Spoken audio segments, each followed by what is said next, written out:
में हम जब लकार पढ़ते हैं तो लट लकार का मतलब होता है वर्तमान काल यानी प्रेजेंट टेंस। जिस चीज के अंदर हम प्रेजेंट के लिए बात करते हैं वो होगा। तो लट लकार यानी भविष्य काल। विधिलिंग लकार का मतलब क्या होता है? लोट लकार का मतलब तो होगा अज्ञात काल। विधिलिंग लकार का मतलब क्या होता है? तरीका। तो अब इसके बारे में थोड़ा सा डिस्कस कर लेते हैं लट लकार के बारे में। इस तरीके से वचन होते हैं, एक वचन, द्विवचन, बहुवचन। ठीक है, आपका मैं लट लकार के बारे में बता देता हूँ। ये लट लकार, इसके नीचे हलंत जरूर लगेगा। फिर प्रथम पुरुष। प्रथम पुरुष किसको कहते हैं? पू लिख रहा हूं मैं, प्रथम पुरुष। फिर मध्यम पुरुष। मध्यम पुरुष का मतलब मध्यम पुरुष। फिर एंड में है उत्तम पुरुष। उत्तम पुरुष को ऊ लिख देते हैं। जैसे प्रथम पुरुष है प्रथम पुरुष, इस तरीके से इसको मध्यम पुरुष को म पू लिख देते हैं। इसको उत्तम पुरुष को ऊ पू लिख देते हैं। उत्त त आधा आएगा, फिर म, उत्तम पुरुष वहां पर पूरा लिखने के लिए आएगा। तो ये चीज ध्यान में रखनी है आपको। आप चाहो तो वहां पर टाइम बचाने के लिए ऊ और पू लिख सकते हो, गलती भी नहीं होगी इसके अंदर। तो ये लिख सकते हो सिर्फ प्रथम पुरुष मैं पू ऊ पू। इसके अंदर एक वचन के अंदर क्या बनेगा आपका? पठती। लट लकार में पठ धातु का पठती। फिर पठतः, पठंती, आधा न पठंती। फिर पठसी, मध्यम पुरुष के अंदर पठसी, पठथः। ये चीज ध्यान में रखना। अगर यहाँ हलंत तुमने ये विसर्ग नहीं लगाया, इसको विसर्ग कहते हैं, विसर्ग नहीं लगाया तो नंबर कट जाएंगे। यहाँ पर भी विसर्ग लगेगा, इस पूरी लाइन में विसर्ग लगेगा। पठसी, पठथः, पठत। फिर पठामी, पठावह, पठामह। ये इस तरीके से रहेगा। आपको सिर्फ लिखने के लिए आएगा तो कैसे? आपको इस तरीके से लिखना है, पठती, पठता, पठंती। यहाँ पर आधा न है, ये पठंती। पठसी, पठता, पठत, पठामी, पठावा, पठामा। यहाँ पठ धातु प्रथम पुरुष भी, ये भी पूछ सकता है। प्रथम पुरुष एक वचन का पठ धातु का बताओ, शब्द बताओ धातु का, तो आपको पठती बोलना है। ये याद रहेगा तभी बोलोगे। प्रथम पुरुष का एक वचन, प्रथम पुरुष का बहुवचन पठंती। आपको बोलेगा उत्तम पुरुष का मध्यम पुरुष पठावह, वह है ये पठावह, पठामह। इसमें पूरे में सब में विसर्ग लगेगी और एंड वाले में लगेगी। ये ध्यान रख लेना, इसमें किसी में विसर्ग नहीं है, बाकी में यूं एल समझ लो, इसके अंदर विसर्ग। ये गलती, अगर विसर्ग की गलती होगी तो नंबर कट जाएंगे। जैसे पठती, तो इसके साथ में ती के साथ में सह ही लगेगा, सह पठती। सह तौ, वे दोनों पढ़ते हैं। तौ ते, वे सब पढ़ते हैं। सी के साथ में हमेशा त्वम लगेगा। त्वम को हम यूं भी लिख सकते हैं और त्वम को हम यूं भी लिख सकते हैं। ऊपर बिंदी लगाने का मतलब आगे आधा में, इसका मतलब हो गया त्वम। त्वम और ये एक ही चीज है।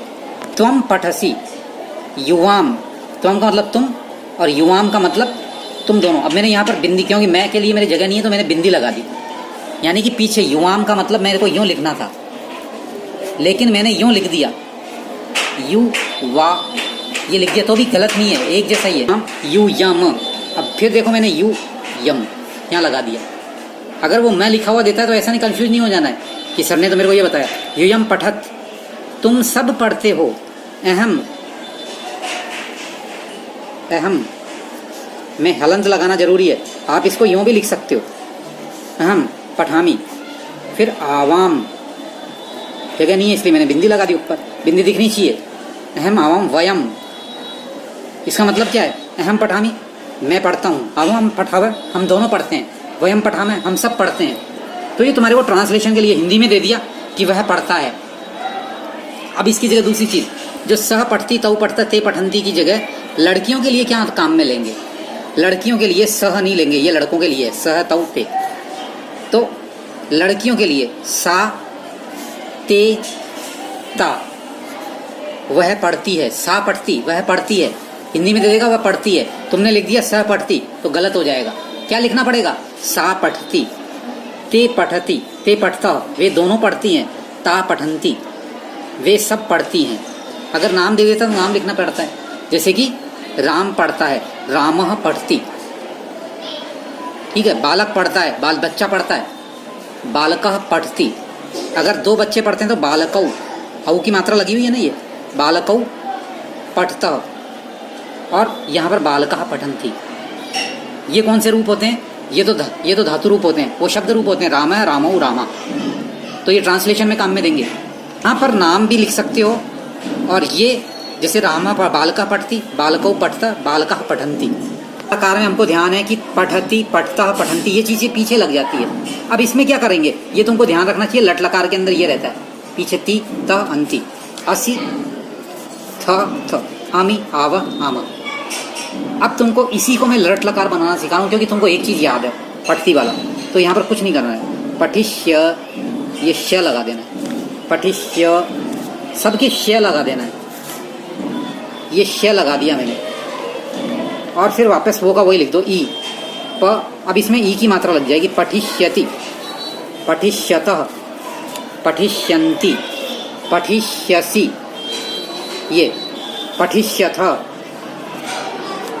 पठिष्यथ, पठिष्यत्, पठिष्यामि, पठि, पठिष्यावः, पठिष्यामः। ये आपको इजी हो जाएगा याद करने में। ये वही प्रथम पुरुष, मध्यम पुरुष, उत्तम पुरुष। अच्छा, इसके अंदर वही लगा दिया, सह पठिष्यति, वह पढ़ेगा। आपको हिंदी ट्रांसलेशन के लिए आ सकता है कि वह पढ़ेगा, क्या संस्कृत अनुवाद करो, वह सह पठिष्यति, वह पढ़ेगा। तौ पठिष्यते, वे दोनों पढ़ेंगे। ते पठिष्यन्ति, वे सब पढ़ेंगे। त्वं पठिष्यसि, तुम पढ़ोगे। तुम युवाम पठिष्यत, तुम दोनों पढ़ोगे। यूयम पठिष्यत, तुम सब पढ़ोगे। यूयम लिखना आता है, लगा देंगे।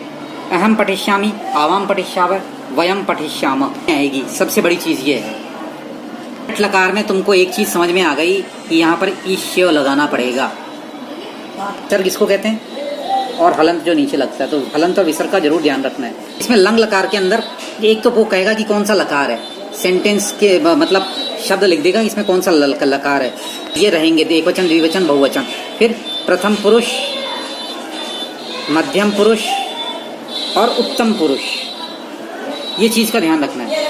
अब इसमें क्या लगेगा, सबसे बड़ी चीज़ तो है, सब के अंदर ए लग जाता है आगे। इसकी पहचान यही है। जैसे कि लट लकार की पहचान क्या है, श आएगा। लंग लकार की पहचान क्या है, उसके पहले ए आएगा। जैसे ए पठत, मेरे को लिखना पठ धातु का, तो ए पठत, ए पठताम, ए लग गया।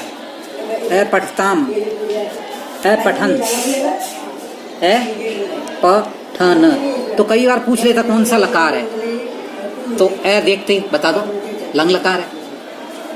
अपठ, अपठ, अपठतम, और यहाँ पर हलंत नहीं आएगा। ये चीज़ ध्यान में रखना, ए लगा हुआ है, ए पठाओ, ए पठाऊं। तो ये पहचान हो गई तुम्हारे को, ए लगा हुआ है, लंग लकार भूतकाल है। भविष्यत काल के लिए इसमें श लगा हुआ, लट लकार है। और पठती, पठता, पठंती वो वाला वर्तमान काल लट लकार होता है। तो तीन लकार का तो पहचान हो गई तुम्हारे को। ट्रांसलेशन के लिए, सह अपठत, वह पढ़ा, उसने पढ़ा, उसने पढ़ा। सह पुस्तकम अपठत, उसने किताब पढ़ी। तौ पुस्तकम अपठताम, उन लोगों ने पुस्तक पढ़ी, सबने, ठीक है।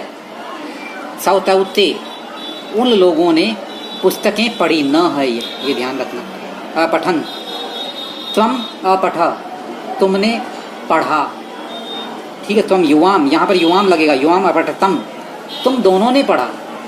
अगर तुमने ये देखिए युवाम अपठत कर दिया तो 0 दे देगा तुम्हारे साथ में। इसके साथ में फिक्स है सह, इसके साथ में सह लगेगा। तौ ते, इसके साथ में नाम लगेगा, तो जैसे बालक, बालकौ, बालका। लेकिन इनके साथ में कोई बालक बालकाऊ नहीं लगेगा, नाम नहीं लगेगा, इसके साथ में त्वम ही लगेगा। त्वम अपठ, तुमने पढ़ा, तुम दो, सबके साथ में ये नियम। अब इसी तरीके से लोट लकार में एक वचन, द्विवचन, बहुवचन वो सेम रहेगा। पठतु, पठताम, पठंतु, पठ, पठतम, पठत, पठानी, पठाव, पठाम, पठानी, पठाव, पठाम। ये इसके अंदर ध्यान रखना है। लेकिन इसका मतलब क्या रहेगा कि जैसे सह पठतु, इसके साथ में सह लगेगा। सह पठतु, इसका मतलब वह पढ़े, ऑर्डर दे रहा है। सतौ पठताम, तुम दोनों पढ़ो। स तौ ते पठन्तु, तुम सब पढ़ो। त्वम पठ, तुम पढ़ो। युवाम पठतम, तुम दोनों पढ़ो। यूयम पठत, तुम सब पढ़ो। अहम पठानी, मैं पढ़ूं। आवाम, हम दोनों पढ़ें। वयम पठाम, हम सब पढ़ें। वो का वही नियम है। इसके अंदर एक चीज़ याद कर लेनी है, इसके बाद में जैसे सारे के सारे याद हो जाएंगे। ये का विधिलिंग के अंदर पठेत पठेताम पठेयु, यहाँ हलंत लगेगा, ये ध्यान रखना है। पठेत पठेताम पठेयु, पठे पठेतम पठेत, पठेयम पठेव पठेम।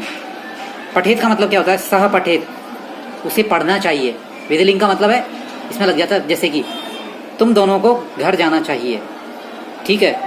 तो तुम दोनों को इंग्लिश में, वो संस्कृत में क्या कहेंगे? युवाम, त्वम युवाम, युवाम ग्रहे गच्छेताम, ठीक है? तो सह पठेत, तव पठेताम, ते पठेयु, वे सब पढ़ें, उन सबको पढ़ना चाहिए। चाहिए वाले के लिए आता है। त्वम पठे, तुम्हें पढ़ना चाहिए। युवाम पठेतम, तुम दोनों को पढ़ना चाहिए। यूयम पठे, त्वम युवाम यूयम। अहम पठेयम, मुझे पढ़ना चाहिए। आवाम पठेव, हम दोनों को पढ़ना चाहिए, ठीक है? आवाम वयम पठेम, हम सबको पढ़ना चाहिए। तो ये सेंटेंस में जहां पर भी चाहिए आएगा ये वाली चीज यूज होगी। याद कर लेते हो, पठती पठता पठंती, पठसी पठता पठत, पठामी पठावा पठामा, ठीक है? तो इसके बाद में सारे के सारे धातुएं याद करना आसान हो जाता है। इसकी पट धातु लट लकार की, लट लकार की वद धातु है, वैसा का वैसे, वदती वदता वदंती वदसी वदता वदत, वदामी वदावा वदामा। ती लग रहा है, त नंती, असी थ थ, आमी आवा आमा, ये सेम चीज लग रही है। ध्यान में रखना, वद धातु है, परस्मै पदी, लट लकार, वद मतलब बोलना, इसमें ती लगा है। अब इसी तरीके से दूसरी, यहाँ पर दा है, धातु कौन सी है? दा, यानी देना। लेकिन ये दा किस में चेंज हो गया? यहाँ पर लट लकार बनाने के लिए यच्छ में।